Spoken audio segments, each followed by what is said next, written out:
Justin ટ્રુડોએ કેનેડાના વડાપ્રધાન પદેથી તથા લિબરલ પાર્ટીના નેતા તરીકેથી પણ રાજીનામું આપી દીધું છે. હવે તેમની પાર્ટી નવા નેતાની પસંદગી કરશે. ટ્રુડો ટૂંક સમયમાં સત્તા છોડી દેશે, પરંતુ માનવામાં આવી રહ્યું છે કે જ્યાં સુધી નવા નેતાની પસંદગી નહીં થાય ત્યાં સુધી તેઓ વડાપ્રધાન તરીકે યથાવત રહેશે, જેથી કરીને ટ્રાન્ઝિશન વધારે સરળ બની રહે. છેલ્લા ઘણા સમયથી તેમના પર દબાણ વધી ગયું હતું અને અંતે તેમણે સત્તા છોડવાનો નિર્ણય લીધો છે. જોકે તેમણે એવા સમયે આ નિર્ણય લીધો છે જ્યારે ભારત અને કેનેડા વચ્ચેના સંબંધો વણસેલા છે.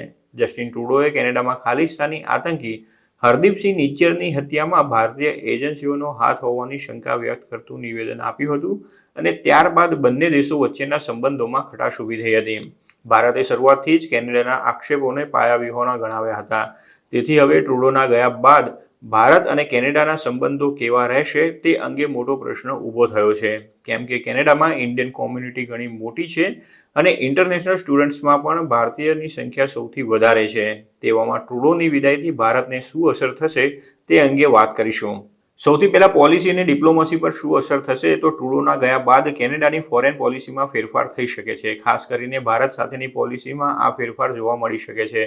પરંતુ સવાલ એ પણ છે કે શું લિબરલ પાર્ટી જે નેતાની પસંદગી કરશે તે પણ ભારત સામે ટ્રુડો જેવું જ સ્ટેન્ડ લેશે? જો લિબરલ પાર્ટી સત્તા જાળવી રાખવામાં સફળ રહેશે તો નવા વડાપ્રધાન માટે પણ ભારત સાથેના આર્થિક અને રાજકીય સંબંધોને જાળવી રાખવામાં પડકારોનો સામનો કરવો પડી શકે છે. જોકે કન્ઝર્વેટિવ પાર્ટી હાલમાં મજબૂત દેખાઈ રહી છે અને તે સત્તામાં આવે છે તો કેનેડાની પોલિસી અલગ જ દિશામાં જઈ શકે છે, કેમ કે કન્ઝર્વેટિવ પાર્ટીના નેતા પિયરે પોઈલીવરે ભારત સાથેના સંબંધોમાં ટ્રુડોએ જે સ્ટેન્ડ લીધું હતું તેની આખરી ટીકાઓ કરી હતી. તેથી જો કન્ઝર્વેટિવ પાર્ટી સત્તામાં આવે છે તો તે ભારત સાથેના સંબંધો વચ્ચેનું ટેન્શન ઓછું કરવામાં તથા ટ્રેડ અને ઇકોનોમિક કોલેબોરેશનને પ્રાથમિકતા આપશે.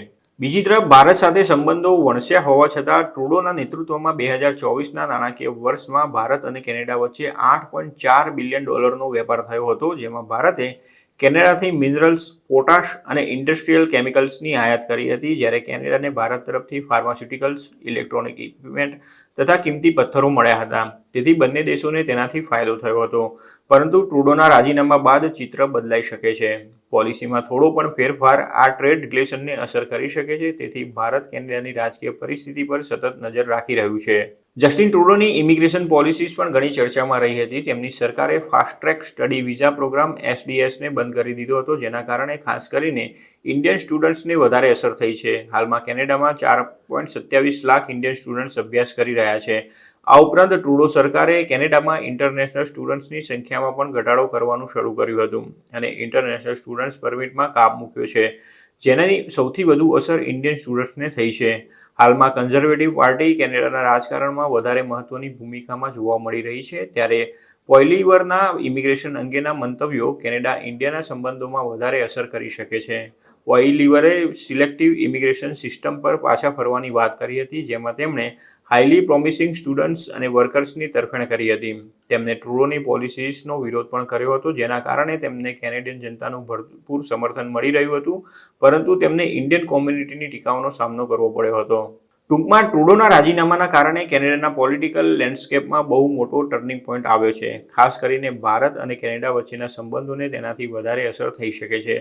ભારતનું જીઓપોલિટિકલ મહત્વ અને એક મોટા બજાર તરીકેના સ્થાનને કારણે આગામી વડાપ્રધાન માટે બંને દેશો વચ્ચેના સંબંધો, તેમાં પણ ખાસ કરીને ટ્રેડ, ઇમિગ્રેશન અને ડિપ્લોમસીમાં બેલેન્સ જાળવી રાખવું એ એક મોટો પડકાર હશે અને આ બાબતમાં તેમણે સાવચેતીપૂર્વક આગળ વધવું પડશે.